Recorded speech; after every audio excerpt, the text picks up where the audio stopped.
მოგესალმებით ძვირფასო მაყურებლებო, ეთერშია გადაცემა მოქალაქის ხმა და მე მის წამყვანი აგაკი ველთაური გახლავართ. უკვე ტრადიციად არის ქცეული და ჩვენ ამას სულ გავიმეორებთ, რომ თავისუფლება ქალბატონ მზიას ის მართლაც გმირია ამ ქვეყნის და ნამდვილად დიდებული ქალბატონია. თავისუფლება ყველა სინდისის პატიმარს, ყველა პოლიტპატიმარს, რეჟიმის ყველა ტყვეს, ყველა ქალბატონს, რომელიც ესე უსამართლოდ იხდის სასჯელს და დღეს დააკავეს რამოდენიმე ქალბატონი, მათ შორის თამუნა, გენაცვალე თამუნა, არა უშავს მაგ 3 დღე მალე გავა და ჩვენ ისევ ერთად ვიდგებით რუსთაველზე. დიდი მხარდაჭერა, დიდი სიყვარული რუსთაველის პროტესტ, რომელიც ესე სიბნელეში რაღაც სანთელივით რო ანათებს.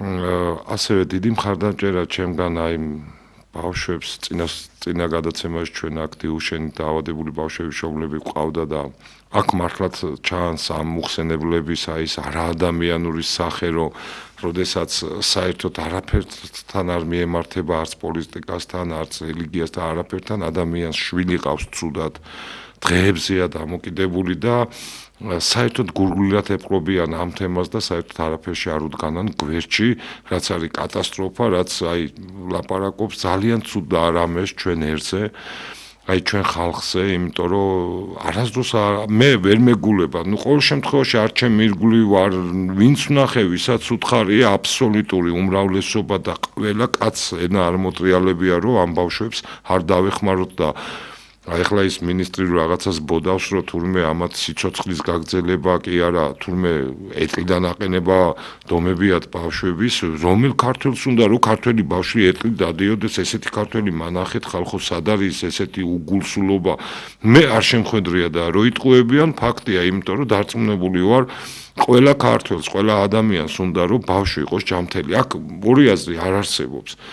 როგორც იმაზე იყო ხალხი რომ გამოასახლეს შენობებიდან და რაღაცა კიდევ ერთხელ გეუბნებით, ყველა ქართველს უნდა კონდეს ჭერი. აქ ორი აზრი არ არსებობს ხალხო და ვერც იარსებებს. ჩვენ ერთი გადაცემა ამას წინათ მიუძღვენით ჭიათურაში გავითარებულ ამ უსამართლობას, ამ საშინელ ამბავს და იცის მაყურებელმა რამოდენიმე ადამიანი, თუ არ ვცდები 4 ხო, ბატონო ირაკლი ზის უსამართლო ციხეში და ახლა წარმოიდგინეთ ადამიანის ის ტყუილა ციხეში. 6 წელი მიუსაჯეს, არ ვიცი ხო კატასტროფაა, ჯერ იმ ადამიანს რა გული რა ის უნდა დარჩეს თავის ხალხზე, თავის ერთზე, რომ კაცი უსამართლო ჩასვეს ციხეში და დღესაც ბატონებო, ჩემო მეგობრებო, ჩვენ სტუდიაში ვყავს ზუსტად ის ადამიანები, რომლებზეც გაიარა ამ ყველაფერმა ჩვენი ჭიათურელი ძმები, ბატონი დავით ჩინჩალაძე და ბატონი ირაკლი ჯიქია. და ჩვენ დღეს გვექნება ზუსტად საუბარი ამ ჭიათურის ამბებზე, როდესაც ადამიანებმა პირობების გაუმჯობესება მოითხოვეს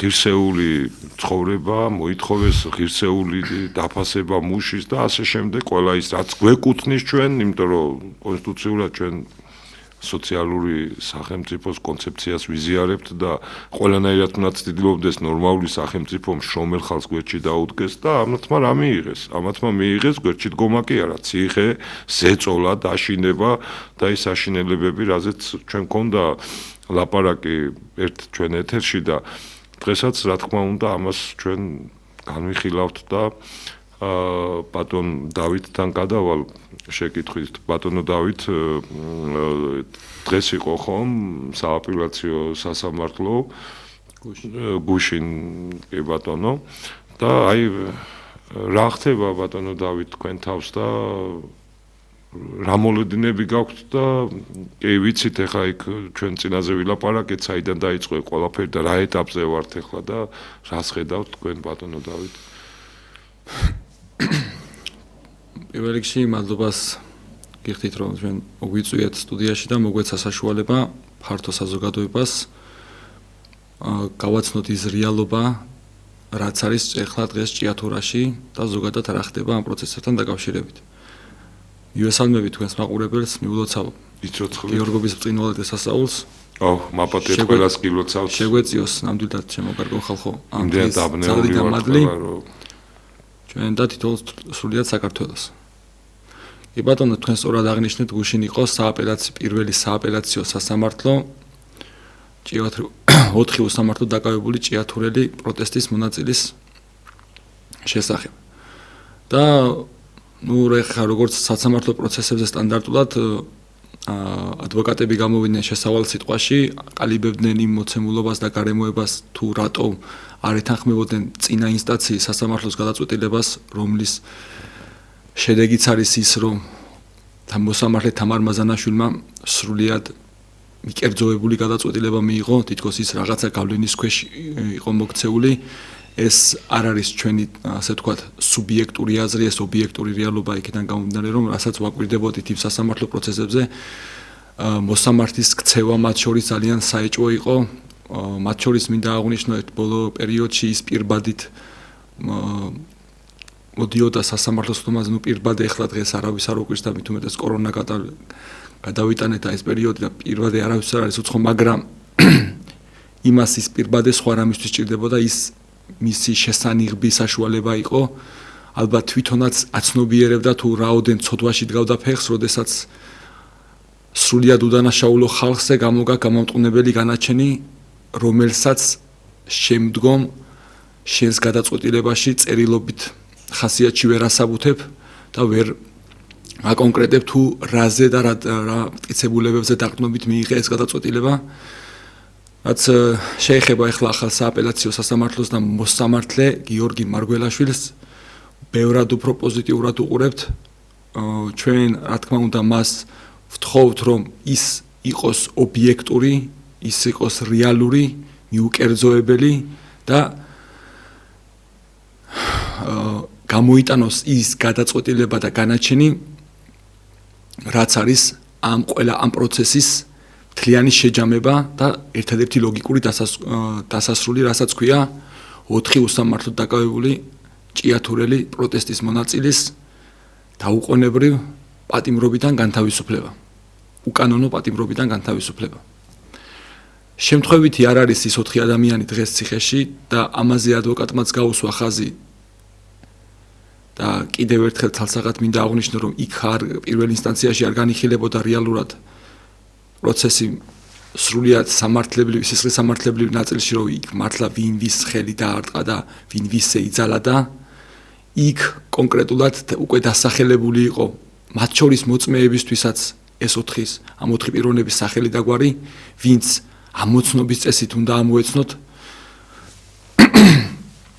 ამაზე თვალნათლივ მეტყველებს ფაქტი, როდესაც მოწმე ასე ვთქვათ, გამომძიებელთან ჩვენებაში ადასტურებს პიროვნებების ვინაობას აიდენტიფიცირებს მათ, შემდგომ სასამართლო პროცესზე, როდესაც ფაქტის წინაშე დგება და ადვოკატი ანიშნებს მის მიერ აღწერილ და მის მიერ ასე ვთქვათ, გამოხატულ ქმედებას, რომელიც ასე ვთქვათ, ამ თითოეული მაშინ ბრალდებულის მდგომარეობას გამოხატავდა, აბა დაასახელე რომელი არის კონკრეტულად ის პიროვნება, ვიზედაც შენ საუბრობ. და უბრალოდ მოწმეები, თავარ მოწმეები, რომ ესეთია სულ 7 ადამიანი, დანარჩენი იყო სულ ირიბი მოწმე, ზოგმა მათ შორის პოლიციელები, რომლებიც 7 მოწმე პოლიციელია, ეს თავარი. 7 მოწმე, მაგას ეხლავე მივალ მაგნაწილამდე. 7 მოწმე არის კომპანია ჭიათურა მენეჯმენტ კომპანიისა და დაინტერესებული მხარე. ჯორჯიან მანგანეზის რამოდენიმე შპს-ის დირექტორი, ამავე შპს-ების თავარი ინჟინერი და 2 რუსეთის ფედერაციის მოქალაქე, რომლებიც მიხაილ სოцკისთან ერთად მართავენ დღეს ჭიათურას. ეგ ადამიანები ხო, ეგ ადამიანები წარმოაჩინა, ასე ვთქვათ, ბრალდების ხარემ, ანუ პროკურატურამ თავარ მოწმეებად. თუმცა მოსამართლის გადაწყვეტილება იყო ცალსახად და მიკერძოებული მაგ მოწმეების ნაწილში, რაც იქიდან გამომდინარე, რომ თუ პროკურატურამ წარმოაჩინა 7 დაინტერესებული მოწმე და ეს ჩვეულებრივად მიიღო სასამართლომ, აქეთა მხარეს დაცვის მხარის მოწმეებზე ამბობდა და აპელირებდა იმაზე, რომ თითქოს ეს ხალხი ამ ხალხის ჩვენება არ არის ასე ვთქვათ მისაღები და გასათვალისწინებელი იქიდან გამომდინარე რომ ესენი არიან აქციის მონაწილეები, ერთმანეთს იცნობდნენ, ზოგი ერთმანეთის თანამშრომელი იყო და ამ ასე ვთქვათ მიზეზით, ამ ასე ვთქვათ, აი წარმოუდგენელი მიზეზით, რადგან თუ ერთ ნაწილში შენ სიტყვას პიროვნულად მიყვები და ადასტურებ, რომ ეს ესია და მეორე ქმედებაში შენ ამავე სიტყვას უარყოფ თან მოსამართლე, ანუ ეს წარმოუდგენელია და ეს თავისუფალი სასამართლოს პრინციპს ეწინააღმდეგება პირველ რიგში.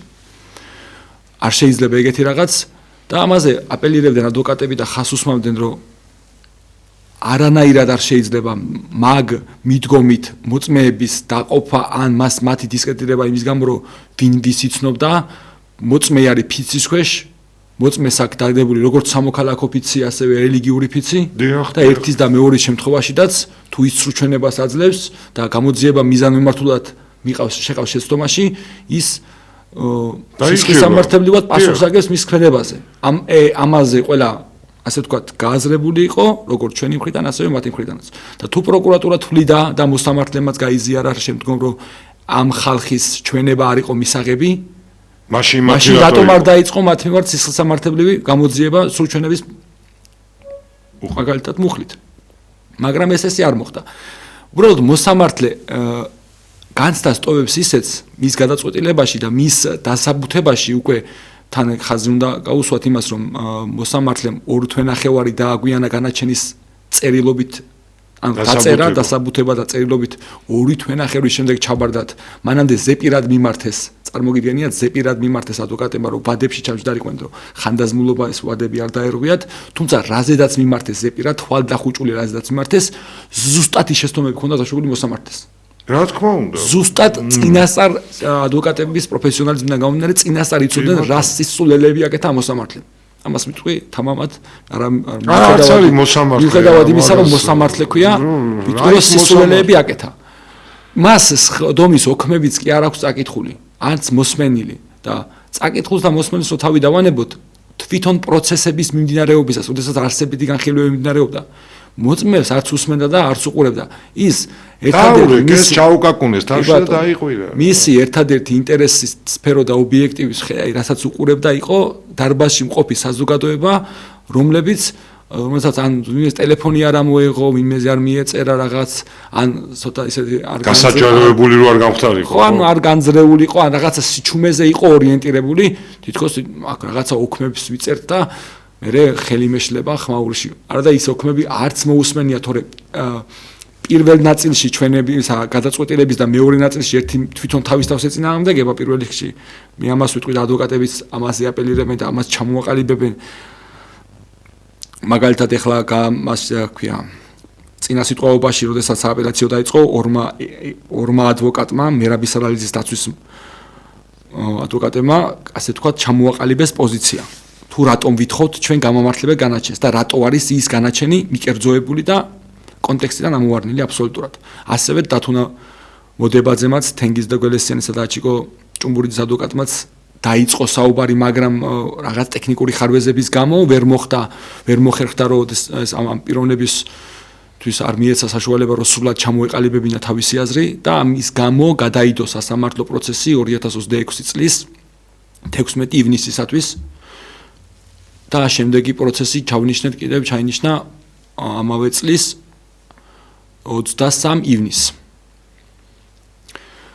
ხოლო რაც შეეხება ახლა ამ ყველაფერს რატო ჩალიჩობენ ასე ბჭყალებში რა ჟარგონ რატო აკეთებენ ამ ყველაფერს აკეთებენ იმის გამო რომ თან შეცდომაზე უშვებენ და უფრო და უფრო გაიჭედებიან დროთა განმავლობაში შეიძლება ახლა პროცესები მიმდინარეობს და ვერ გრძნობენ ამ ყველაფერს, მაგრამ მოვადრო მაგის რომ ამ ყველაფერთვის პასუხისგება მოუწევთ გაუსწორონ თვალი თავიანთ ნამოქმედარს, მოусმინონ თავიანთ ნათქვამ სიტყვებს, რომელიც სიტყვების და ნამოქმედარიც პიროვნულად იმოქმედებს მათზე, მათ კარიერაზე, მათ მომავალზე. მათ შორის შესაძლოა თავისუფლების აკვეთის ფასადაც კი დაუჯდეთ, ისეთი ქმედებები აქვს ჩადენილი იგივე კომპანიის დაინტერესებულ მხარეს დირექტორებს სრულჩვენებებისთვის რა თქმა უნდა ასევე მოსამართლის ნაწილზედაც იგივე შემიძლია ვთქვა თამამად და უბრალოდ ეს ბიჭები არიან ნამდვილად შემართებით, არიან პოზიტიურად განწყობილები, არიან ბრძოლის ჟინით, იმიტომ რომ მათ ზურგს უმაგრებთ სიმართლე, მათ ზურგს უმაგრებთ ის სწორად გადადგმული ნაბიჯები, რაც მათ გააკეთეს მთელი ამ პერიოდის განმავლობაში. და ჩვენც რა თქმა უნდა სხვანაირად არ შეიძლება მხარს უჭერთ ამ ადამიანებს, ვამხნევებთ, გვერდში უდგავართ და პროტესტი არ კარგავს ასე თქვათ ინტენსივობას და ძალას, ის დღესაც გრძელდება, უკვე 433 დღე არის ეს პროტესტი უწყვეტად მიმდინარეობს. როგორც სისხლის სამართლებრივ ნაწილში, ასევე შრომითი დავების ნაწილში, იქიდან გამომდინარე, რომ ყველამ კარგად რომ იცოდეს, ეს ყველაფერი მოყვა უკანონო რეორგანიზაციის ბრჭყალებში გაправებას და ამ რეორგანიზაციის გატარებას. და ამ რეორგანიზაციის შედეგი არის 1500 მინიმუმ თანამშრომელი სტაბილურად სასახურის მქონე დასაქმებულმა დაკარგა სამსახური, დაკარგა შემოსავალი, მათი ნაწილი ქალაქიდან წავიდა, მათი ნაწილი ქვეყნიდან წავიდა, ზოგი გარდაიცვალა სამწუხაროდ და ბევრი რაღაცეები ხდება ამ ყველაფერს ჩვენ რამდენიცაც ვიცი ახლა აქ შეიძლება კონდეს მოლოდინი და ღმერთმა ქნას და ეს მოსამართლე გამოდგეს ობიექტური, მაგრამ მე რამდენიცაც ვიცი სტრასბურგამდე საუცილებლად მიხვალთ, თუ კი, იმიტომ რომ სამართალმა საჭიროების შემთხვევაში ყველანაირად ყველაფერს გავაკეთებ როგორც ამბობს ილია ჭავჭავაძე სანთელ საქმეებმა არ უნდა დაკარგოს და თქვენ უნდა გაიმარჯვოთ, მართლმალ ხალხმა უნდა გაიმარჯვოთ და სიმართლე უნდა იზეიმოს, ამას ველოდებით სულ ყველა. და აი ამიტომაც მე მესმის თქვენი მეც აი რა ვიცი ღმერთმა ქნას რომ გამოფხიზდნენ ეს მოსამართლეები ის პირველზე ვისაც ამობთ ეხლა მე სამართალწოდნე ვარ და დასაბუთება არის ნუ აი საბავშვო ბაღის ბავშვი რო წაიკითხავს და მიხვდება რომ აქ არ არის სამართლიანად მოქცეული მოსამართლე იმიტომ თქვენ თქმის არ აი სწორად რო ავხსნათ რა მოქალაქეებს და ჩვენ მსმენელებს წარმოიდგინეთ რომ აქეთ იდგეს რაღაცა გვარი საგვარეულო რაღაც ბიძაშვილობა და მეორე მხარითაც იგივე და ეს დაინტერესებული მხარის ყველა მტკიცებულება მიიღო. ყველაფერი სიმართლე ჩაუთვალო, რაც მათ თქვეს და მეორე არც კი დაუშვა. აი ამ ხელა უსამართლობასთან გვაქვს ხალხო საქმე, იმიტომ რომ თურმე ეს მხარე დაინტერესებულია, მეორე თურმე არ არის და პირიქით იყო ყველაფერი ეს. კი ბატონო, მეექვსე მუხლი დაარღვია სტრასბურგის სასამართლოს, სადაც ქვია სამართლიანი სასამართლოს პრინციპი. დიახ. და ალბათ თქვენს გააგრძელებთ ხო ბრძოლას? რა თქმა უნდა, ჩვენ ვაგრძელებთ ბრძოლას და მაგას ვამბობთ ახლა და ხაზგასმით ვამბობ, რომ ზუსტად ის თავისი ნამოქმედარი იმ დონეზე გაიჭედებიან უკვე ტყუილის მოფიქრებასაც უკვე რესურსით ამოეწურებათ სამაგისო და უკვე აღარც შესაძლებლობა არ ექნებათ მაგის, რომ ეს ყველაფერი ასე ვთქვათ, სამართალი გზას ნახავს, აქ თუ საზღვარგარეთ ეს აუცილებლად მოხდება. რადგან არ ვამბობთ იმის გამო, რომ ჩვენი მეგობრები დაიჭირეს ობიექტურად ის პროცესები რო შევაფასოთ, რაც მოხდა, სულ რო გვერდიდან უყუროთ და მესამე მხარის პოზიციით ვისაუბროთ, ეგ ბიჭები დღეს ციხეში ნამდვილად არ უნდა ისხნენ. მით უმეტეს იმ მუხლით და ბრალდებით, რასაც პროკურატურამ წაუყენა და რაც სასამართლომ, ასე თქვა, დაუდასტურა პროკურატურას. მადლობა ბატონო დავით. მე ბატონი ირაკლისთან მექნება მორიგი შეკითხვა. აი თქვენი აზრით აი ნუ ეს სამართალი და ნორმები ნახეთ და წინვალეთ ახსნა ბატონმა დავითმა. აი სოციალურ საკითხში რო გადმოვიხედოთ ახლა აი რამდენი ხანია 413 ხო? ნუ წელიწადი და რამდენი დრო არის გასული ხო? რამე ცვლილებას ხედავთ ან პოზიტიურისკენ, ან უარესობისკენ, ზეწოლა გრძელდება ისევ არის ეს ზეწოლა, ისევ ცდილობენ რომ რაღაცნაირად ამბიჭებს ან დააწერინონ ისე რა ქვია აღიარება, რაც არ გაუკეთებიან, ან რაღაც აი რას გვეტყვით აი ეს ამ 433 დღეს ჩემი აზრით ძალიან დიდი გამოცდილება უნდა მოეცათ თქვენთვის, ხო? რომ უბრალოდ ის მაინც გაგერკვიათ საცხოვრობთ, ხო, რა არის ეს ერი, რომელიც თქვენზე აზრუნავს შრომელ ადამიანზე, რომელიც უსამართლოდ არის ხალხი ხედავთ ციხეში და ახლა რა წარმოდგენა უნდა გქჩეთ, ხო? აი რა შეიცვალა თქვენს მიმართ ან დამოკიდებულება, ან დაუშვათ გულისხმიერება მეტმა გამოხატა, ან პირიქით ან დავუშვათ ისევე ზეწოლებია, რეკვები, აი ამის შესახებ თუ გეტყვით რამეს ბატონო ირაკლი? დიახ, ჩემს მიკროფონს პირველ რიგში გამოვიყენებ იმისათვის, რომ დღეს 6 მაისია წმინდა გიორგის ხსენების დღეა, ყველა მართლმადიდებელს, ქრისტიანს, ქართველს, პატიმარს მიულოცავ. იცოცხლეთ. მერთან მრავალს დაასრულოთ ჯანმრთელობით და კუმთლიანად ყველას გვფარავდეს წმინდა გიორგის ძალამადლი. მადლობა გენაცვალე. წმინდა გიორგისთან დაკავშირებით, ანუ მინდა ერთი ფაქტი მოვიყვანო ამ სტუდიიდან, ჩვენ ძმებს, სვანებს ესთან დაკავშირებით, ამ უდიდეს პრობლემასთან დაკავშირებით ხაზი აქვს დაფიცებული, რომ ეს პროექტი ჩავარდება და არ არის ქართული, ეს ანგრევს სვანეთს და სოლიდარობა ჩვენ სვანძმებს, მე მჯერა რომ ის დაფიცებული სიტყვა და მიცემული სიტყვა ჩვენი წმინდანის მიმართ აუცილებლად შესრულდება ჩვენი თანამოძმე სვანებისგან დარწმუნებული ვარ რომ რომელსაც სვანი ფიცი ვარ გატეხავს ამაში მე დადიდებული ხალხია თავისუფლების რა თქმა უნდა და თან ხო იცით ეგ ყოველთვის იცავდნენ და მაგაში რომ სვანების სუფთები არიან ვენაცვალი და სხვათა შორის აი მინდა ერთი რამე შევახსენო საზოგადოებას აი ეს მიწაწყალი რო გაყიდეს ახლა ტანისი და ეს ქართული ხო ერთ-ერთი სხვათა შორის სვანეთის ეპისკოპოსი იყო ვინც ხმა ამოიღო და თქვა ვენაცვალე მის სიტყვებს რომ ეს მიწა არ არის ქვადაღორღი მხოლოდ რომ ესე უყურებთ ხარბი თვალით და ვენაცვალე რა თქმა უნდა და ის კაცით თუ გაქვთ ნანახი მთის ამბებში იყო საუკეთესო ქართველი ასე ვიტყოდი აი მართლა სვანების ამ გულანთებული ხალხის სახე და მადლობა და აი რამხელა მადლია რომ ეგეთი ადამიანი არსებობს იქ ამხელა ხელოვანი და როგორ შეარცხვინა და შესაცხენებიც არიან ესენი სულ ყველა მაბატი ამ პატარა რეპლიკისთვის უბრალოდ მე არ სოლიდარობა და გამარჯვება მათ ამ ღირსეულ საქმეში სვანები უფრო კარგად იცნობენ თავის მხარეს უფრო კარგად იციან თუ რა არის პირველ რიგში სვანებისთვის და სვანეთისთვის კარგი ამიტომ ღირსება კი ბატონო ანუ არის თუ არა ასაშენებელი მათ უფრო კარგად იციან და მე არც ერთი მინისტრის და ესე შემდეგ მათი რაღაც კორუფციული გარიგებების არ მჯერა და მე მჯერა ამ გულანთებული ქართველების რომელსაც სვანები ქვია და ისევ განმეორდების სოლიდარობა მათ.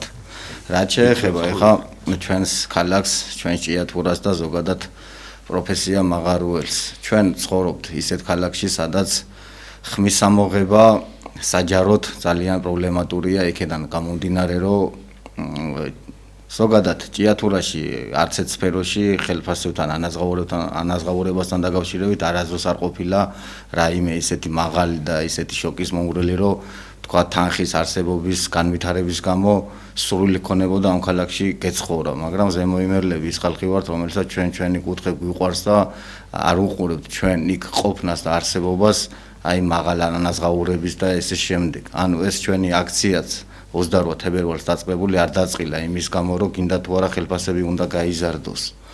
ჩვენ იმ პერიოდისთვის ვითხოვდით მხოლოდ ერთ რამეს, რომ ამ ქალაქში ეს მაღარუელი პროფესია არის ერთადერთი ის პროფესია, რომელსაც შეუძლია აარსებოს და არ დაცალოს ჭიათურა თავისი მოსახლეობისგან და ვითხოვდით სტაბილურ, გარანტირებულ სამუშაო პერიოდს და ამისათვის ჩვენ ვითხოვდით ხელისუფლებისგან ესე რომ ვთქვათ გარანტიას, რომ იქნებოდა ამ კომპანიისგან სტაბილური სამუშაო შემოთავაზებული და არ იქნებოდა ხელფასებზე პრობლემა. მაგრამ როგორც განვითარდა მოვლენები, ჩვენი მეტაპზე ვართ, რომ აი სრულიად უკანონოდ უსამართლოდ, რაც მარტო ჭიათურაში სამწუხაროდ არ ხდება და ისევ ამ ქრისტიანულ მართლმადიდებელ დღეს ყველა უკანონოდ უსამართლოდ დაკავებულ პატიმრებს სოლიდარობა და თავისუფლება მათ, მაგრამ ჩვენ ამ ლამაზ ქალაქში ყავს 4 უსამართლოდ უკანონოდ დაპატიმრებული ბიჭები იმის გამო, რადგან 2025 წლის 28 აპრილს ზუსტად კომპანიამ და მასთან შესდილმა დირექტორთა გუნდმა წინასწარ დააორგანიზეს, წინასწარ შექმნეს ეს კორუმპირებული ჯგუფი, რომელიც უნდა ასულიყო თხილიწყლის მაღაროზე. ისინი იქ როგორც თვითონ ამბობენ, რომ თითქოს საქმიანი ვიზიტით იყვნენ ასული და რაღაცეები უნდა შეემოწმებინათ და ანუ რეალობის ფაქტი უნდა დაედოთ თუ რა ხდებოდა მაღაროში.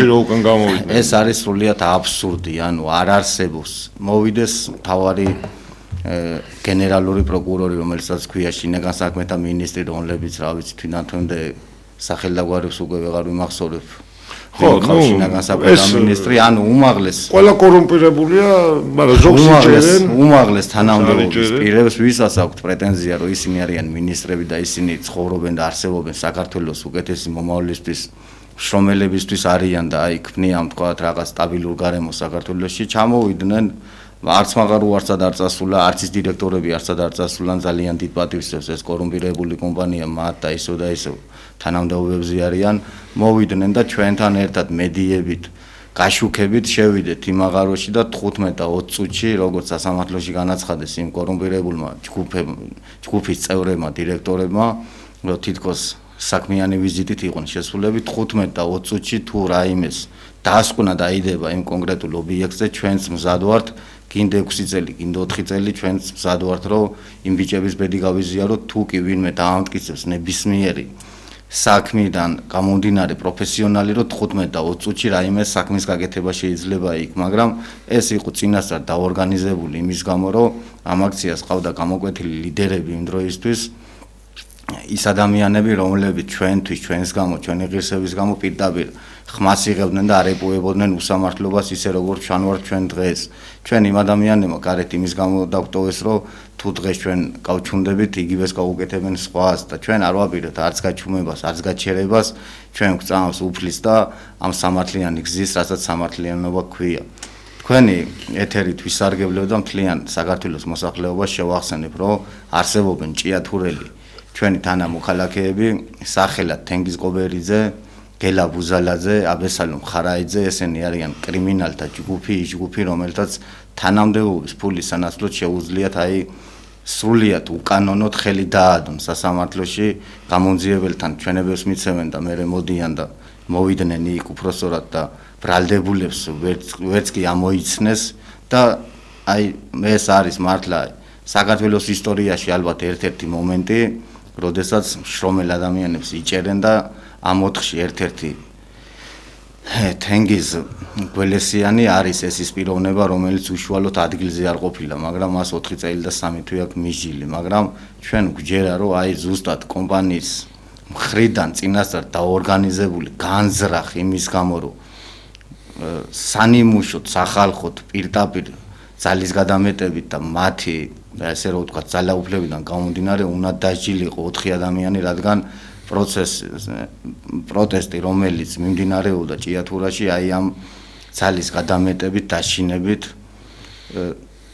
უნდა დაშლილიყო როგორმე და ასე რომ ვთქვათ მიაღწიეს იმ საწადელს, რასაც მაღაროების გახსნა ქვია, მაგრამ იქაც არც ერთი დასაქმებული დღეს, ვინც იქ არის და ვინც მუშაობენ, არც ერთი არ არის ღირსეულ პირობებში. ეს იმიტომ, რომ სანამ ეს ადგილობრივი კლანი, ის დირექტორთა კლანი იქნება, რომელთაც არ აქვს იქ ზემოთ, რომელი მართველი რგოლი მოვა, ეს სოцკი იქნება გვარად თუ სარჯველაძე თუ არ აქვს აზრი გვარს, ეს დირექტორები არიან იმის გამო ყოველთვის ამ შუარგოლზე, რომ ის მათ არ გაატარონ არასდროს მშრომელი ადამიანის ინტერესები. პირიქით იქ ზემოთ უნდა ყოველთვის გული მოულბონ, ყოველთვის ხელი უნდა მოაწერონ ყველაფერზე და ყველაფერზე ხელის მომწერები არიან, იმიტომ რომ პირველ რიგში არაკაცები არიან, იქიდან გამომდინარე, რომ ადამიანი, რომელიც უშუალოდ ადგილზე არ ყოფილა, დაჭერილია და თვითონ დასეირნობენ და დანავარდობენ დღეს ქუჩაში, მაგრამ მოვა სამართალი და აუცილებლად იპოვის სამართალი გზას,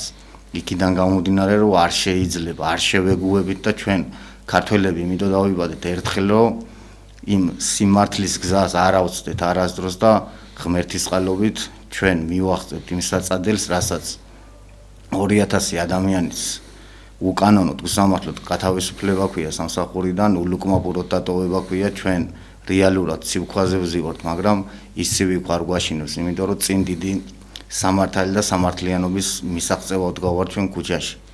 არ შეიძლება 21 საუკუნეში შრომელთა საზოგადოება, შრომელთა ჯგუფი ქუჩაში იყოს და გვესმოდეს ყოველდღე ტელევიზორიდან, რომ თითქოს ორნიშნა მატება არის ეკონომიკის და ესე შემდეგ. ჩვენ არ გვაინტერესებს მათი ტყუილები, ჩვენ გვაინტერესებს მხოლოდ ერთადერთი რეალობა, ის რომ ჭიათურა იმსახურებს იმას, რომ მაღაროელი პროფესია, რომელმაც ეს ქალაქი შექმნა, ააშენა, ააღზევა და ისე როგორც დღემდე არის მოსული, ზუსტად მაღარველების შექმნილი. ეკითხებით ბატონო ირაკლი. აი ახლა იმ ხუჭუჭა უხსენებელმა თქვა, რომ სადღაც ახლარად არისო ხორცო და იქ სამ დასავლეთ ჩუარიცით რამე მაღაზია რა იმიტომ რომ ყველგან ეძებეს და მე ხა დედული მაქვს ზესტაფონში და ვერ მოხვდი თორე იქნებ ან სადმე იმიტომ რომ ხო ხედავთ აი კარგი აი სულ ესე რომ შევხედოთ ბატონო ირაკლი ბატონო დავით აი ესე რომ შევკითხოთ საკითხს როგორც ესენი ამბობენ რომ როგორი საშინაებლები იყვნენ ნაცები აი დაუშვათ მე ასე ავთვლი მაგრამ დაუშვათ და ისინი რომ დაუშვათ ეგეთები იყვნენ ამათ უფლებას აძლევს რომ ყოველ ნაბიჯზე იტყუონ დიახ მაგალითად წარმოიდგინეთ რომ 10 ხორცი რბილი საქონლის ხორცი ცისტერმა ქვეყანამ ღირს 35-38 აი მე ახლა მივხვდით ხო ჩემცინი იმიტომ რომ აი თქვენ ზუსტად აი ამ ტყუილებზე საუბრობთ და მე 100%-იანი გეთანხმებით იმიტომ რომ ყველაფერი სიტყვებია აი ჩვენ შრომელი ბავშვის ულუფა მოიპარეს იცით ხო აი საბავშვო ბაღის ულუფაში ჩაყვეს მოხუცების მე ეგ აღმოჩნდა რომ თურმე შესუსოს და ჯარს აჭმევენ ისეთ რამეს რომ ექსპერტი ვერ მივიდა იმდენად საშიში იყო მისი აი წარმოიდგინეთ ხო აი ყველგან სადაც არ უნდა გაიხედო ტყუილი აი ახლა რომ თქვენ საკითხი ასე იყო წამოჭრილი და ამდენი დღე ხართ და იცით ხო რომ მშობლები უკვე 17 დღეა თუ 16 დღეა ათენები და წვიმაში ქარში აი ჯერ ხო დასტრესილი მშობლის თავში ჩაიხედეთ ხალხო რომელიც ყოველ დღე ბავშვის ჯანმრთელობის გაუარესებაზე ლოდება და ეხლა ამ ხალხს ქუჩაში აწამებენ პუფები არ შეატანეს დასაჯდომი არ შეატანეს კარების უფლება არ ქონია თურმე ადამიანს მოპროტესტე ქართულ დედას თურმე აი ხო წარმოგიდგენიათ რა უკიდურესობამდე მიდიან აი ყველაფრის კადრება ნუ არ ვიცი რა ბატონი აქ მე მაგათი ეთევლად თქვენ კითხვას პასუხს გავცემ მაგრამ მანამდე ჩვენ ყავს ისეთი პრემიერი რომელიც აი სრულიად შეუძლია რომ ქართულ ხალხს ჩახედოს თვალებში და ტყუილი თქვას და აი ის ტყუილი ალბათ თვითონაც ჯერა რომ მართალია პირველი გავიხსენებ ჩვენ საქმეში ისევ და ესევ დაბადებებული ბიჭების საკითხს პარლამენტში ტრიბუნასთან მიკროფონის წინ გამოვიდა და თქვა მან რომ 6 ჭიათურელი მაღარველი არის დაჯერილი როდესაც რეალური ციფრი 4-ია ანუ ეს წინასწარ დაორგანიზებული იყო წინასწარ შეუკვეთეს ეს დღე ბატონ ტარიელის დაჭერაც უნდათ დიახ მოხსენიებული იყო ტარიელ მიკაცაძე და ასევე მირზა ლოლაძე ანუ თვითონ ისეთ უტიფარია რომ თვითონვე თავის სიტყვებში აი შეხედავ და ადამიანი არის ჯერ ემოციის გარეშე მაგრამ აი ზუსტად მის თვალებში ამოიკითხება ყველაფერი რომ ისე საუბრობს ისე ტყუილ სიძახის რომ ეს ყველაფერია დაორგანიზებული ჩვენ არაფრის მტკიცება არ გვჭირდება წეხანაც ვთქვი და არსებობს მოწმის პროკურატურის მოწმეები სახელი და გვარები ვახსენე მუღირსების 15 და 20 წუთში კონკრეტულ მაღაროს თუ ვინმე დაათვალიერებს თუ ვინმე დადებს რაიმე დასკვნას აგვიწევია ხელები და მივდივართ პირდაპირ ჩვენს ციხეში ხოლო რაც შეეხება ხორცის ფასს და ესე შემდეგ შეიქმნა კომისია უყურებთ ტელევიზიით მაგრამ რა გინდა ზუსტად კომისიამდე ჩვენ ქალაქში ესე იყო ყოველ შემთხვევაში 20 ლარად შეგეძლო აი ძალიან ხორცს რო ეძახიან მაგის ყიდვა და მაქსიმალური ფასი იყო 25 ლარი რომ რბილი ხორცი გეყიდა დაამთავრდა თუ არა კომისია რამოდენიმე დღეში ხორცის ფასი ავიდა კილოგრამი 35 ლარზე ჩამოვიდეს ახლა მაგ კიდე ჭიათურაში ჩამოვიდეს უნდა თერჯოლაში უნდა ზესტაფონში რეალურად მაგ საზოგადოებასთან არ დადის უბრალო საზოგადოება მას არ აინტერესებს და მიტო ქნის ანუ ერთხელ ეღირს ადამიანს რომელიც სადღაც ერთ კონკრეტულ ოთახში იჯდა გამოიყვანა ბიძინა ივანიშვილმა ანახა რაღაცა რომ განვითარება თავის თავში ენახა და თანამდებობრივად აეწია ზემოთ და ზემოთ მაგრამ იქ რო ავიდა თითქოს ის პრემიერ-მინისტრობა მაგას გონია რომ მეფიარი და ესე შემდეგ არის არა პირიქით რაც უფრო მაღლა მიიწევ ჩემი აზრით უფრო მეტად უნდა გიყვანდეს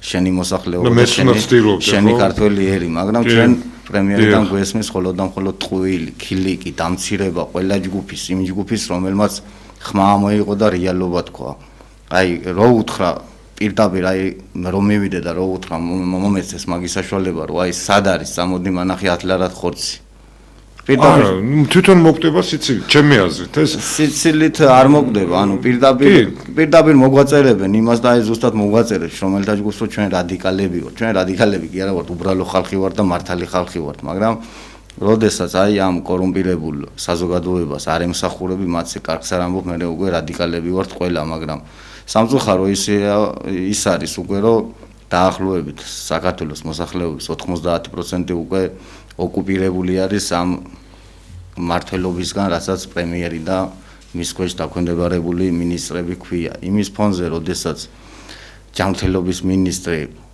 სარჯველაძე, რომელმაც ზუსტად ჩვენ შრომელები გავყიდა და ხელი მოაწერა იმ შეთანხმებას, რის შემდეგაც 2000 ადამიანი, ასე რომ ვთქვათ, დასაქმების გარეშე დარჩა და გათავისუფლების შემდეგ რამოდენიმეს მოუწია და გავიხსენებ ერთ-ერთ ჩვენ მეგობარს გიზარდი კაციტაძეს, ადამიანი, რომელიც მიწის ქვეშ მუშაობდა, ამ გათავისუფლების შემდეგ მოუწია ქალაქიდან გამოსვლა და დაიღუპა მშენებლობაზე. ანუ ესენი არიან ეს ადამიანები პრემიერიდან დაწყილი და იქ ადგილობრივები, ჩვენი მერია თუ ესე შემდეგ, სულ ყველა არიან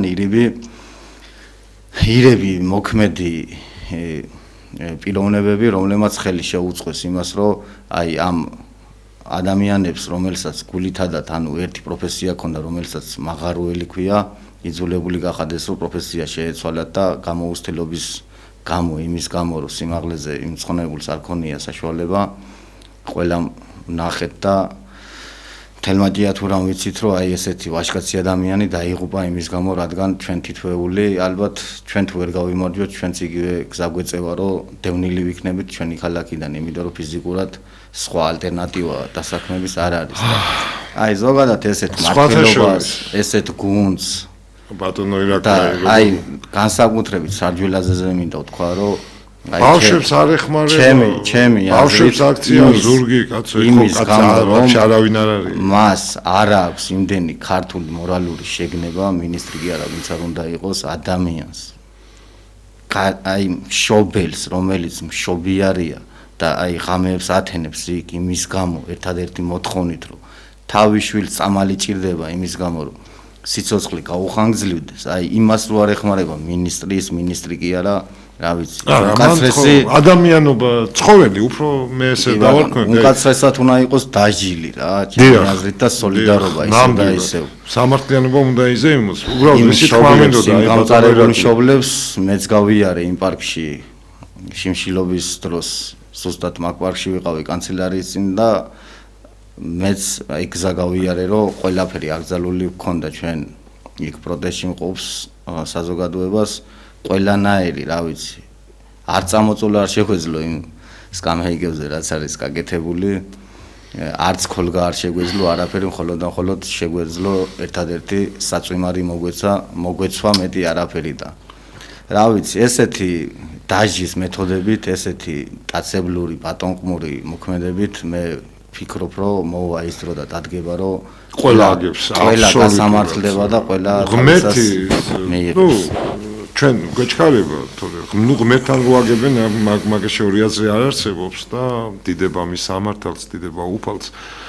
რა კარგად და ბრწყინვალედ დაიწყეთ, რომ იქ რო ცხოვრობთ, ხო, იმაზე კი არ არის ვისა შემოსავალი. იქ ფასეულობებზეა, ხო, ლაპარაკი, მამაპაპას იქ უცხოვრია, იქ რაღაცები აქვს გაკეთებული და წარმოგიდგინეთ, რომ ქართველი კაცი ესე ცხოვრობდა, აი ახლა შახაბასობა აღნიშნეს და 1616 წელს ეს ჩვენებს, რომ სიტყვა ჯანდაბა აქედან მოდის, რომ ჯანაბა ერქვა იმ ადგილს და რომ გარეკეს ეს უღელქვეშ შეყვივი ჩვენი ხალხი და მე ჩვენმა ბანდამ მიტაცებული ხელისუფლება რო აქვს, იმათმა რო იზეიმეს ეგ. წარმოიდგინეთ, იქ უკეთესი პირობა იყო, მაგრამ ქართველი კი არ გარბოდა იქ ხალხო, იმიტომ რომ თავისი კერა, ქართულს რო თავის მიწა და მამული უყვარს, მე მგონი და ფილმიც ეხლა ვიცით ხო ფესვებიდან, აი ბევრი ლიტერატურული ნაწარმოებია ამაზე და ქართული სულიწყვეტება ესე იყო, ამიცა ჩვენ არ ვსარტოვებდით, ძალით თუ მივერეკობოდნენ, თორე სხვანაირად არ იყო და არის კიდე ერთი გასაოცარი რამე და მე მინდა ახლა ეს აღვნიშნო და თქვენც რა თქმა უნდა იცით რომ აი ვიღაცა იტყვის ქართველობას გვართმევენ და აი პროპაგანდა როგორ მუშაობს თითქოს ქართველობა რაღაც ნივთი იყოს საგანი იყოს ვიღაცა მოვა დაავლებს ხელს და წაიღებს ეს არის აბსოლუტური სისულელე აი იმიტომ რომ ქართველობა საგანი კი არის აი როგორც გურამიშვილი ამბობს ხო განათლება ვერ გეწილების ვერ არისო, ვერავინ ვერ წაგართმავსო და არ არის გასაყოფილიო, ხო? იმიტომ რომ ეს არის სიყვარული, განათლება, ერიშვილობა, ეს რამე საგნები კი არ არის, ვიღაც მოვიდე ხელი მოკიდეს წაიღოს კაცო. ან ქართველობა რაღაცა ის კი არა, გამოხატული ფორმა კი არა, ვიღაცამ ხელი წაიღოს, ხო? მაგრამ აი როგორ იმაშვებიან, აბნევენ ხო ხალხს, როგორ დღეში აგდებს ეს პროპაგანდა, ხა წარმოიდგინეთ 170-ები და 200 მილიონები იმეჯი რომ ეს ნაპატეები და ეს რამხელა ფულს იხდიან, ხო? ეხლა პროპაგანდა რო არ მუშაობდეს, ამდენ მილიონებს გადაიხდიან, როგორ აბეცებენ ხალხს, როგორ შეცდომაში შეყავთ, იმიტომ რომ ეს ხალხი, ვიცით ხო, რა პრო, ყველას ბანკის ვალია, ოჯახი არ არსებობს ხალხო, რომ რაღაცას არ იხდიდეს. ჩაყენებული ყავთ ძალიან უტილიტარულ მდგომარეობაში, აი წარმოიდგინეთ სადგურის მოედანზე რომ აი ხალხო ამუშავებ ღერძულა ხაზად. ამ ჩვენ დედებს და მამა აი საპატიო მოხუცები დგანა და იმის გამო რომ ის ზუსტად ხოცი იყიდოს 1 კილო, ხვდებით ხო? ეგ 350 ლარი ვის უნდა ეყოს ხალხო და იქ 600 ლარს თუ რაღაცას მიუგდებენ, რომ ელემენტარული იკვებოს, ხო? იმიტომ რომ მოხუც ბევრად მეტი სჭირდება, ხო? ვიტამინის ყველაფერის და როგორ აყავთ ეს ხალხი აი ესე უტილიტარულ მდგომარეობაში ჩაყენებულები, რომ ყველანაირად გამოიყვანონ, ყველანაირად გამოწურონ, ბოლომდე და ღირსებაში, ასთავარი ღირსებაში უნდა მაპატიეთ ამ სიტყვაზე ჩააფურთხონ, რომ წარმოიდგინე ხა დიდეკი აბა ღერძულახაზად აბა მე დადეკი და ესე აი ესეთ უპატივცემლობაში და ეს მარტო ის კი არ არის ის ხალხი დააყენეს. ამით ჩვენ გვეუბნებიან, ჩვენ ველურები ვართ, იქ ვიჭუბეთ, თქვა, ეგ ერთმანეთს და მე ადამიანმა კულტურა სად უნდა გამოხატო, ხალხო, აი დავაფიქრდეთ, სკვერებში, თეატრებში, გადასასვლელო გზა დაგითმოთ, ადგილი დაგითმოთ, გითხრათ მობძე, ჩემი კულტურა და თუ ყველგან თუ პოლიცია დამიყენეს, ეგ კულტურო ვარ, ხო? ანუ წარმოიდგინე სადგურის მოედანზე გადასასვლელ იმაზე, რა ქვია, როცა მეორე ხაზზე გადმოვდივართ, იქ რატო უნდა დამიყენო შენ მე 100 ადამიანი რიგში? რომ მე ესე იგი ერთმანეთს გვერდს გავარტყავთ და ვიჩხუბებთ თუ რა შეა საქმე, ხვდებით ხო? მანამდე გვეწერა რომ აი გზა დაუთმეთო სასტრაფოსო გვეძახეს. მე ეხლა გადახდის სისტემა ხალხო აი მეზე სულ ვამბობ, აი ხა რუსთაველზე რომ ის მასკლავებია მიტოვებული და პანთეონი რო გაკიდეს და ფეხებზე კიდეთ აი გავიგე კულტურის მინისტრს საერთოდ არ აქვს. სიტყვა კულტურა, აი დარწმუნებული ვარ, სიტყვა კულტურაც კი არის კულტურა მინისტრმა რა არის. აი დარწმუნებული ვარ, აი 100%. იმიტომ რომ ლეილა აბაშიძეს და კობერიძეს და იმას დანელიებს იქ მივატოვებდი არაბული კოპერნის წინ, აი როგორ რა ნამუსით ხო? აი რატომ? თან სამშენებლო კომპანიასთან გვაქვს საქმე, ამე კულტურული კომპანია კი არ არის, ხალხო რომ რაღაცა ვიფიქროთ, ხო? და აი ესე რაღაცნაირად რომ აი რაღაცას დაიწყებ ქართულობას გვართმევთ, რა ქართულობას მართმევ, ქართულობა საგანი არ გახლავთ, კაცო. როგორ შეიძლება ეს მე ვინმე წამართოს ხო? და 1000 აი სილეგვენე აი რასაც ჩვენ ხედავთ და მიდგომა აი ბატონო დავით მე მინდოდა აი თქვენთვისაც შემდეგ კითხვაზე გადმოსულიყავი რომ აი ბატონო ირაკლის ვკითხე აი რამე შეიცვალა ეხლა ცოტა დაგვრჩა დრო და აი რამე აი ამ ხელა გამოცდილების შემდეგ ანუ თქვენ რა გამოცდილება მიიღეთ და რა შთაბეჭდილებები გაქვთ აი ამ ნუ აი ესეთ უვარგის ხალხზე და თქვენს მე ბატონო ირაკლი რომ და საერთოდ იმ ხალხზე სადაც ცხოვრობთ და რამე შეიცვალა ანუ უფრო ემპათიურები გახდნენ ან პირიქით ან ზეწოლებია ან რა შეიცვალა ბატონებო ამ 433 დღეში რას თქვენ ხმა ამოიღეთ გარდა იმისა რომ ზეწოლები და ყველაზეა ხალხი ციხეში ანუ გასაგებია კი ბატონო მადლობა შეკითხვისათვის პირველ რიგში ვიტყოდი წეგანასაც ამბობთ ანუ ქართულობას გვართმევენ მე უფრო სხვანაირად ვიტყოდი მაგას საქართველოს ქართველებს ართმევენ ანუ ამას ვამბობ იმის გამო რომ ემიგრაციაში მიდის და ქვეყანას ტოვებს უამრავი ადამიანი ეს არ არის შემთხვევითი და რაღაცა მხრივ ცოტა ჩემი რაღაც დიდი პატივისცემა და სიყვარული რა თქმა უნდა ემიგრანტების მიმართ მაგრამ აქ თუ რაღაცა არ კეთდება და აქ თუ მასობრივად ხალხი თავს ასე ვთქვათ ვერ იყრის და ვერ აპროტესტებს არის ზუსტად ემიგრაციიდან გადმორიცხული თანხების და იმ თანხის მიღები ოჯახების ასე ვთქვათ ოჯახების გამო რომლებიც ფაქტობრივად ვერ ამჩნევენ იმ პრობლემებს და იმ კრიზისებს რაც რეალურად ქვეყანაშია გაძვირებული ფასები მაგალითად ეხა ერთი სამთან მიმართებაში რო კურსი გააქვს ქვეყანაში და გიგზავნიან 1000 ევროს და შენ 3000 ლარი გიჭირავს ხელში უკვე 3000 ლარით ნუ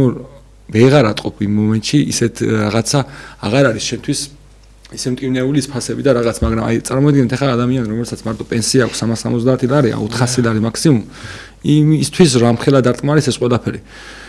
ემიგრაციაში წასვლა არ არის გამოსავალი. მეც მქონდა მაგის შესაძლებლობა და შანსი პიროვნულად მე. რო წავსულიყავი ემიგრაციაში და კარგად უწყობილიყავი, მაგრამ ეგრე არ გამოდის რა. ყველა თუ აქედან წავედით, ყველა თუ გაქცევაზე ვიყავით და ყველა თუ თავი, ასე ვთქვათ, საკუთარი თავი გადავირჩინეთ. ბოლოს და ბოლოს მე რაღაცა რომ მოხდეს, აქ გადასარჩენის აღარაფერი აღარ დარჩება. ვინმე კი არა, აღარაფერი აღარ დარჩება. იქიდან გამომდინარე, რომ ფიზიკურად დაიცლება ეს ქვეყანა. არა და ეს ქვეყანა ამის დაცლა არ შეიძლება ხალხო. ეს არის ძალიან დიდი კულტურის, ტრადიციის, წამსის და აღსარებლობის წმინდანის ღვთისმშობლის წილხვედრი ქვეყანა, წმინდა მიწა არის, ასე ვთქვათ. არ შეიძლება ამ მიწის ასე არც გაყიდვა არ შეიძლება, არც აქედან წასვლა არ შეიძლება და ამის მიტოვება არ შეიძლება და მით უმეტეს აქ უცხოტომელის შემოსვლა ესე უნდა ვართოთ, რომელსაც პრეტენზია ექნება მე შენ საკარ მიდამოზე ქვეყანას რო გაუღეს ალბათ შენ საკარ მიდამოზე პრეტენზია ექნება ეგრე არ შეიძლება. ანუ ეს როგორ ხდება ეხა მარტივად არის ყველაფერი რა, ლიბერალური პოლიტიკა ამის ერთ-ერთი საუკეთესო ეს არის რა. საშუალება ეს ყველაფერი რომ მიაღწიოს სახელმწიფოში. პირველ რიგში რა, ქვეყანა გადაიყვანო მომსახურეობის სფეროზე დააჯერო ხალხი რომ აქ ინდუსტრია არ არსებობს, აქ ასე ვთქვათ, მრეწველობა არ არის, ჩვენ არ გვაქვს არც რესურსი ბუნებრივი, არც წიაღისეული არ გვაქვს, ჩვენ არაფერი არ გაგვაჩნია, ჩვენი ერთადერთი ამომავალი წერტილი არის ტურიზმი, ჩვენი ამომავალი წერტილი არის პრივატიზაციები, ჩვენი ამომავალი წერტილი არის ასე ვთქვათ, სადღაც საგარეო ვალების ხარჯზე გაზრდილი ბიუჯეტი და ეს მოცემულობა ზუსტად უბიძგებს თითოეულ ქართველს რომ აქედან წავიდეს. რადგან ჩვენ ბევრი გვაქვს ხალხო, ანუ მანგანუმი გვაქვს, უამრავი ბუნებრივი რესურსი გვაქვს, წიაღისეული გვაქვს, მინერალური რესურსები გვაქვს, ყველაფერი გაგვაჩნია და წყალი მარტო კატასტროფული ფასი როგორც ანუ რა მარკეტინგის გამო გის 20000 მდინარე არა ნუ ეს ზოგადად გაყოლება თუ გინდა ხალხი მარტო უნდა გააღარიბო გააღატაკო და ინტელექტის დონე უნდა იყოს 0 0-ს ქვემოთ არის იმიტომ რომ ეგრე ხდება ახლა და რა შეიცვალა ამ 423 დღეში რა შეიცვალა ის შეიცვალა რომ მეტად დაღუნა ხალხმა თავი მეტად გამოიკეთა საკუთარ ნაჭუჭში და მეტად ცდილობს ვინმე არ შეაწუხოს ვინმე ზედმეტად თვალში არ გაეჭხიროს რომ იქნებ როგორმე გადარჩეს როგორმე მას არ შეეხონ იქნებ ვიღაცამ არა ამოიჩემოს ასე ვთქვა და ვიღაცამ მას რაღაცა დარტყმის ქვეშ არ დაიყენოს თავი. კი ბატონო, აი ამას ის კი არა რომ ჩემს გვერდში ადამიანი ჩაგრება და ვინ მოგცა იმას რომ ვინ ჩაგვრილს რომ უთხრას ვინ მოგცა შენ მაგის დაჩაგვის უფლება არა. გადის თავის ნაჭუჭში რომ არ დამინახია, ვერ ხედავ.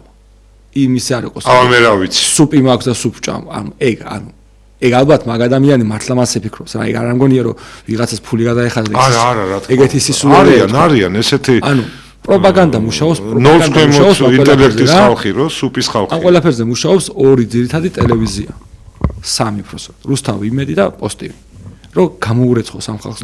გილოცავთ ორი დასანქცირებულია და მესამესაც მიაყოლა. სანქციების დიდად მე არ მფერა. ამჯერა იმიტომ რომ ძალიან მალე შედეგს ვერ ხედავ, იმიტომ რომ კი იქნება სანქცია ცოტა მყისიერი არ არის, იმიტომ სხვანაირად ნახავთ. ეგ რომ მოხდეს, პირდაპირ თამამად შემის და თქვა ეგ რომ მოხდეს, ორ თვეში მაქსიმუმ ხალხი გამოიღვიძებს. ეგენი რომ მოხდეს და გაითიშოს ორ თვეში ხალხი გამოიღვიძებს. ეგ საქართველოს მტრები არიან შეულებრივად. რა თქმა უნდა, ეს გამყიდვები არიან. მათ შორის. დიახ.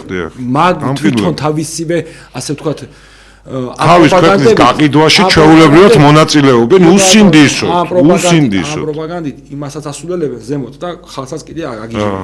მადლობა ბატონ დავით, აი ცოტა დრო დავთქვა წუთი გვაქვს, აი ბოლოს როგორ ხედავთ რა შეიცვალა ან კი ბატონო, ან და თქვენ რაც გნებავთ ის თქვით. ბოლოსკენ აუცილებლად მოიხსენებ და გავიხსენებ ჩვენს უწმინდეს და უნეტარეს ილია მეორეს, ღმერთმა გაგვინათლოს მისი სული და უჯერა რომ იქ არის, სადაც მართალნი განისვენებენ უფალთან. და აი ზუსტად ჩვენ ჭიათურის პროტესტი, ჭიათურელები, მაღარუელები ვემსახურებით მის დანატოვარ სიტყვას, მის ხადაგებას, რომ არ შეიძლება გაიყიდოს და კაბალურად გავიდეს ბუნებრივი წიაღისეული ჩვენი სახელმწიფო ძიაღისეული, ჩვენი ქართული ძიაღისეული საქართველოსდან ისე რომ ქართულ ხალხს და ჩვენ რეალურად ქართველებს სიკეთისთვის არ მოგვეწყოს არაფერი. ამიტომ ამ იდეის გამო დაიჯირეს ჩვენი ბიჭებიც, ამ იდეის გამო, ამ იდეის პატივისცემის გამო ჩვენც მაგიტო ვართ დევნაში და შევიწროებაში და ჩვენ ერის მწამსის და ხატის სიწმინდის და ყველაფრის წინაშე ვამბობთ და ერთ რამეს ყოველთვის ვიტყვით რომ ჩვენ აუცილებლად დავიცავთ იმ ღირსებას და იმ წესიერებას, რასაც სამართლიანობა ქვია, აუცილებლად გავიმარჯვებთ და ისევ და ისევ სოლიდარობა მერაბ სარალიძეს, თენგიზ გველესიანს, გიორგი ნეფარიძეს, არჩილ ჭუმბურიძეს და ყველა უსამართლოდ უკანონოდ დატყვევებულ დაგავებულ ბიჭებს. იცოცხლეთ, გენაცვალეთ ბიჭებო, აბა ემიგრანტები არა გზავნიან ახლა ხო წარმოგიდგენია შე რა ხვდა რა ძირფასო მაყურებლებო, ამით ჩვენი გადაცემა ამოიწურა. რა თქმა უნდა, გეთანხმებით, რომ აქ ემიგრანტები რო არ აგზავნდნენ ძალიან ცუდ დღეს და იმ ემიგრანტებს ხმა წაართვეს მოკალაკეობა.